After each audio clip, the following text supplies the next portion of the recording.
นี่ครับกันเหลี่ยมคือปึ๊บปึ๊บเป็นรูปตัว L ดูด้านข้างเหลี่ยมโค้งดูนะครับเหลี่ยมโค้ง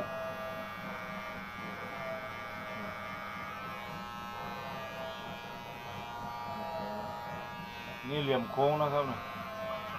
แล้วเราก็โค้งอย่างนี้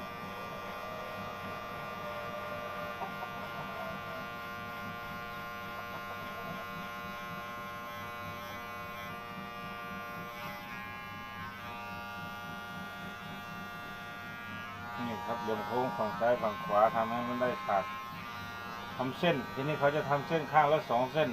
เส้นนี้เราก็เอาบนนี้ไปประมาณเส้นหนึ่งทำเส้นอย่างนี้ดูนะครับเขาเรียกเส้นคือแล้วเราก็เอามีดโกนซ้ำอีกนิดนึง